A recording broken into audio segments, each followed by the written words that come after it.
Hey, so where was I? Oh, so like what we see, um,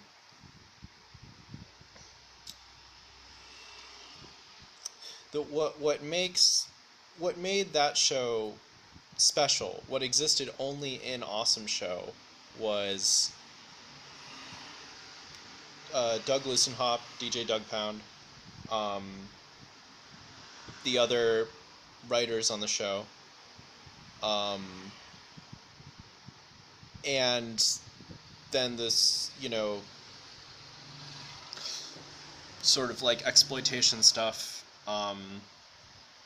which wasn't even entirely curated by Tim and Eric either. Like, famously, uh, James Quall was uh, like lived across the hall or on the other side of the hall from David Liebehart, um, who they met outside the Hollywood Bowl. So it's like, and I didn't even realize this, but then they had like all the celebrity appearances too, which was a big thing. Um, you know, um, and then I mean, really, the point I wanted to make with this video is that I had a friend of mine point this out to me years ago when I showed him Tim and Eric for the first time, and he had done improv, and he liked it. He liked it a lot, but he was really able to like look at it, and what he pointed out was that it's it's genius, but in a very like uh, understood way. It's like the underneath the sort of like absurdist, um, you know, mocking public access, whatever exterior. It's like the jokes are there, and the jokes are they work in a very traditional way that jokes work. It's like I feel like it would be a lot easier to draw comparisons between Tim and Eric Awesome Show and SNL than like Andy Kaufman or PFFR stuff. Like it, it's it's funny in such a like basic way of being funny, which isn't a bad thing. But I just think that it gets this reputation of being like something that I just think like has a lot more to do with the combination of what was going on and not so much with Tim Heidecker, um, which I think you can really see now with like the new stuff that's coming from him. I did love his stand up though. Um, but what was I gonna get at? Oh, I don't know if this should be a whole different video to talk about this. I guess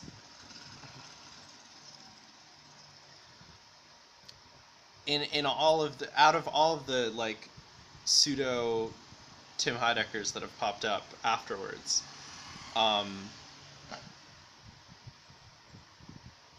yeah, this should just be a different video.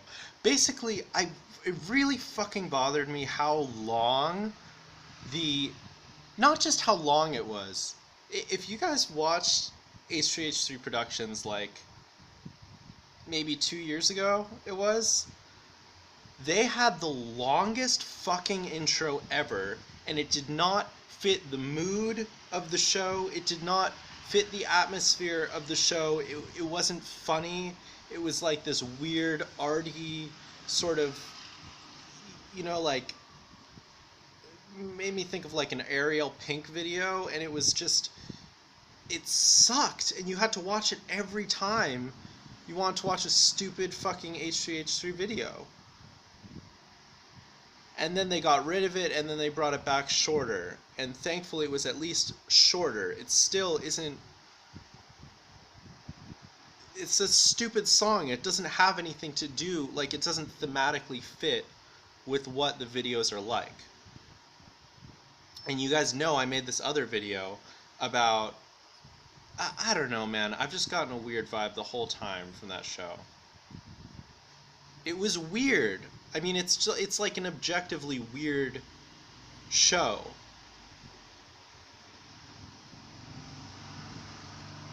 Like, it just made me kind of uncomfortable what they were doing before. Like, it had such this creepy vibe, like how Hila was, like, because Hila used to not be in the videos, so she'd just be filming Ethan, and I just didn't get it. It's just like, from the get-go, it was always about, like, just like judging and putting people down, you know, and then being nice about it. But it's like, who the fuck are you? Who who is Ethan? Why do we care what he says, you know? Like, what has he done to earn judging other people other than just judging other people, is my point, really, you know? Because that's all that, you know, he ever did, except for, you know, a few of these, like, glitch comedy kind of videos at the beginning, you know? So, I don't know, it's just, and now with all, you know, whatever. It's, I guess the theme tying this together is, like, I just don't see them as outsiders at all. Like, I don't, you know, and I guess that's not a controversial thing to say at this point, but, you know, with Tim, it's, you know, I don't know, it's just like,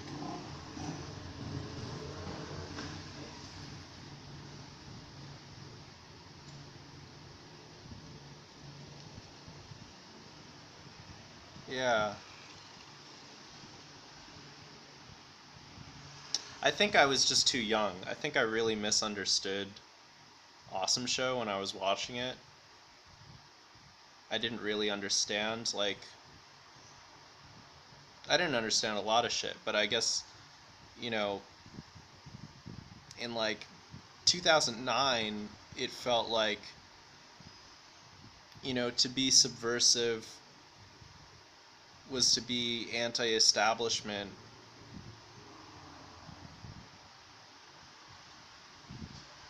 And, like, yeah, there was Obama, but it was like he had just sort of started, so it was coming from a time where it was easy to be, like, anti-Bush, like it's anti-Trump, like that kind of thing.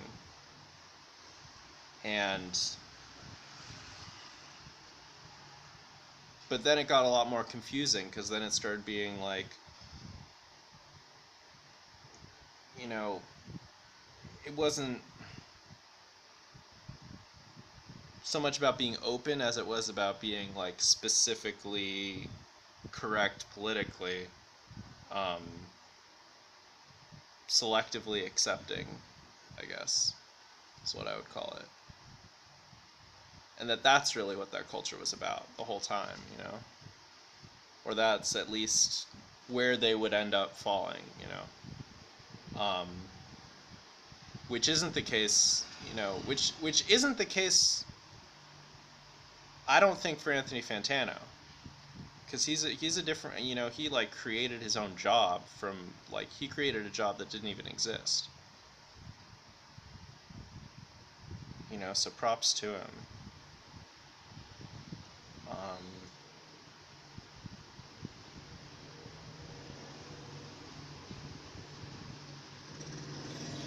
I don't know. I felt like I had something to say, and now it's kind of escaping me.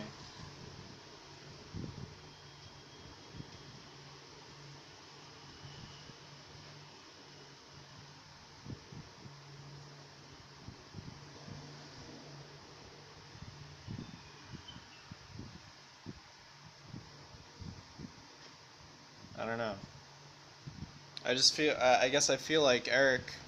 And Tim and Ethan are probably just kind of weird people if you were to meet them. You know?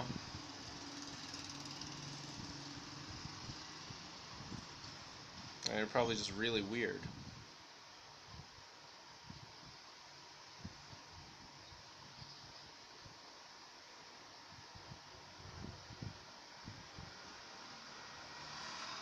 And I don't really laugh when I watch Awesome Show.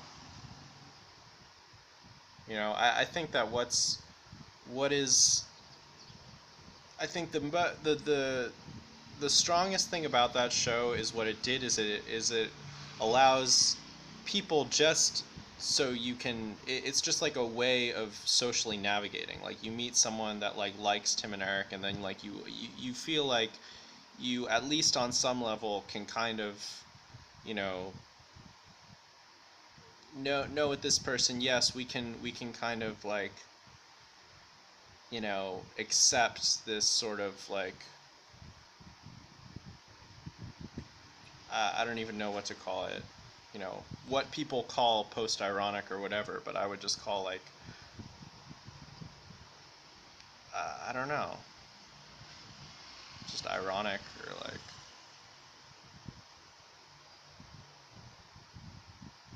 so it has that for it. But I feel like what you end up finding is like, is that isn't really what,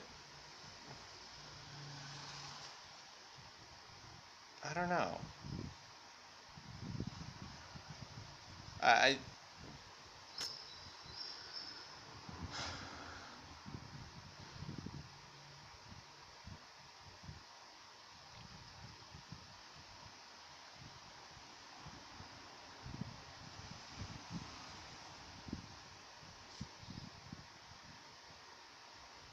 I don't know. I guess I feel like I'm sort of like falling out of touch with some of the things that I really like held close to, like what I thought I valued in art or comedy when I was, maybe 6 years younger or something like that, or 10 years younger, um, which I guess makes sense. Um,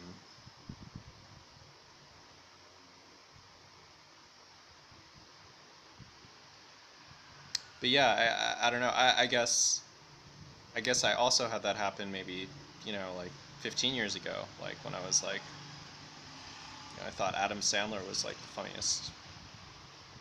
I thought Adam Sandler movies were like the edgiest stuff out there, because it was the first movies I saw with, it was like PG-13 or whatever. Um, and then you just kind of find that there's more to it. Uh,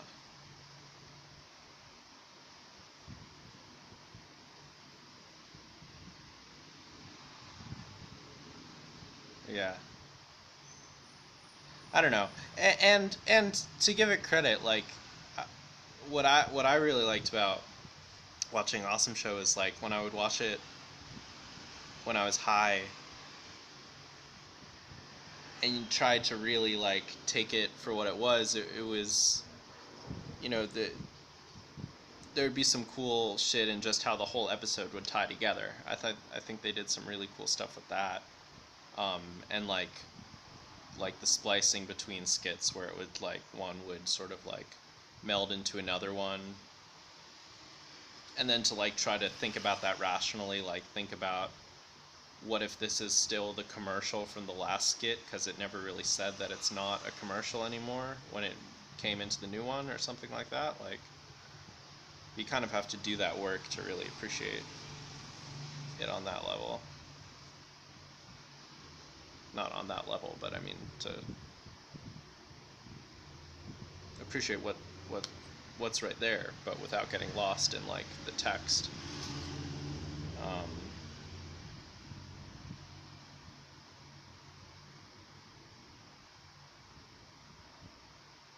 yeah, I mean, and obviously there were predecessors to Awesome Show too. Like, it wasn't. like for that type of thing, like it's kind of more like absurdist sketch shows. Um,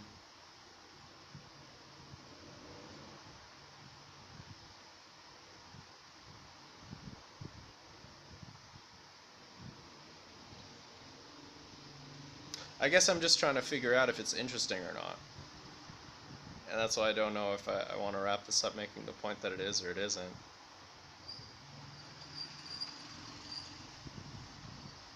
Like, because, I like, do I even like it? I don't know. I feel like I can just objectively talk about what's there, and that's kind of that, you know? Like, I don't think there's a single skit from Awesome Show that I could watch and it would make me, like, laugh out loud if I'm just, like, alone watching it, you know?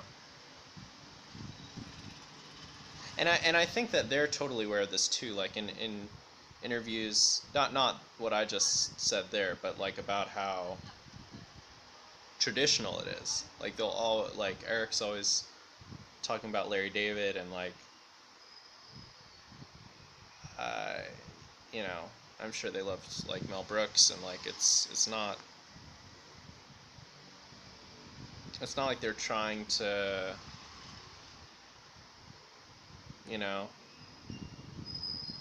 reinvent the wheel or anything. Um,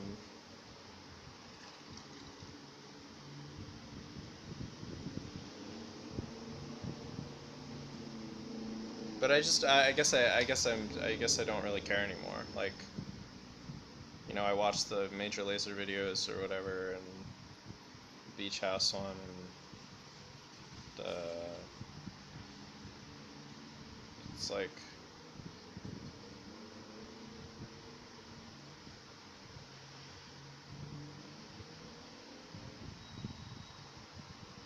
I don't know.